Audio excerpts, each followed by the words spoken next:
Halo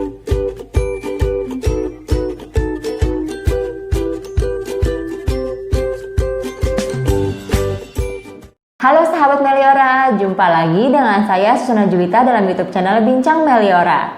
Apa kabar Anda semua hari ini? Semoga senantiasa dalam keadaan sehat, sejahtera, bahagia, dan produktif ya.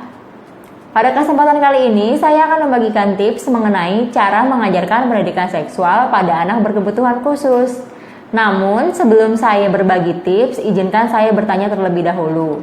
Apa yang terlintas dalam benak Bapak dan Ibu ketika mendengar kata pendidikan seksual?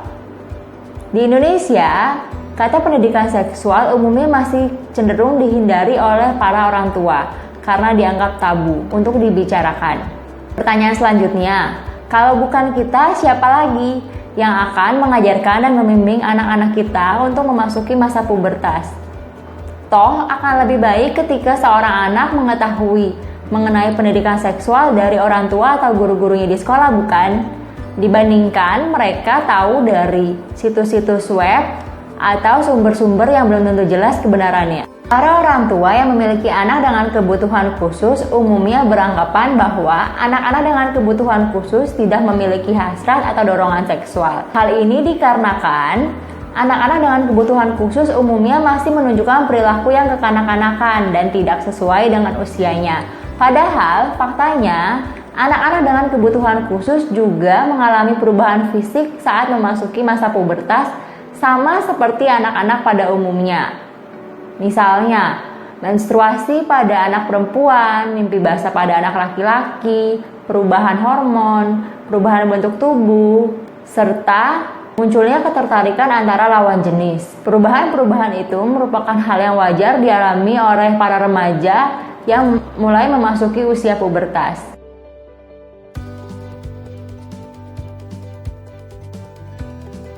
Berikut ini beberapa manfaat mengajarkan pendidikan seksual kepada anak berkebutuhan khusus. Yang pertama, mengajarkan batasan kepada anak mengenai perilaku yang boleh dilakukan dan perilaku yang tidak boleh dilakukan. Yang kedua, mengajarkan anak merawat kebersihan diri sejak dini.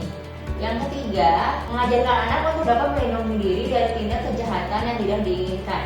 Dan yang keempat, mendampingi anak memasuki usia pubertas.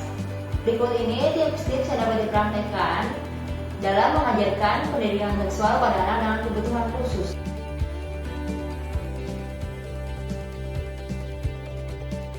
Yang pertama, pemberian materi harus spesifik. Sebelum mengajarkan pendidikan seksual pada anak-anak dengan kebutuhan khusus, orang tua sebaiknya terlebih dahulu menetapkan tujuan pemberian materi secara spesifik.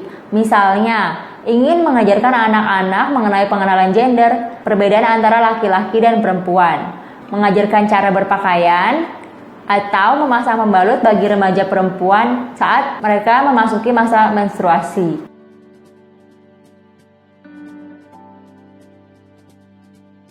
Yang kedua, pemberian materi dan target yang disampaikan harus disesuaikan dengan kemampuan berpikir anak, bukan dengan usia anak saat ini.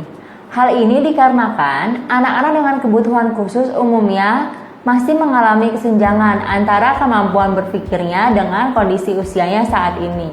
Dalam ruang praktek saya misalnya, saya masih kerap menemukan para remaja perempuan yang masih kesulitan untuk merawat kebersihan diri mereka. Misalnya, kesulitan untuk memasang pembalut dengan benar atau kurangnya kesadaran untuk mengganti pembalut saat dirasa sudah tidak nyaman atau sudah penuh.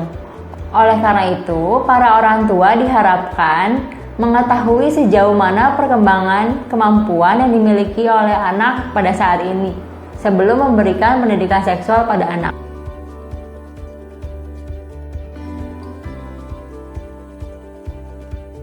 Yang ketiga, penggunaan bahasa harus sederhana, konkret, namun tetap sesuai dengan istilah ilmiahnya. Misalnya, ingin mengajarkan mengenai perubahan organ pada anak perempuan. Dapat dikatakan bahwa bentuk dan ukuran payudara akan berbeda saat memasuki masa pubertas. Hal ini dikarenakan kelak jika seorang remaja perempuan bertambah dewasa dan menjadi seorang ibu, maka payudara tersebut akan mengeluarkan air susu untuk diberikan kepada bayinya. Pemberian materi mengenai Pendidikan seksual perlu diberikan secara sederhana agar anak lebih mudah untuk memahaminya.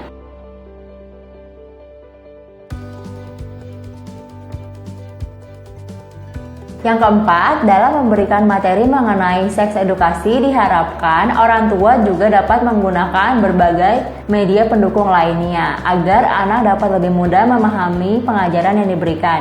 Misalnya menggunakan video, buku, lagu, poster, flashcard atau kartu bergambar, puzzle, dan lain-lain.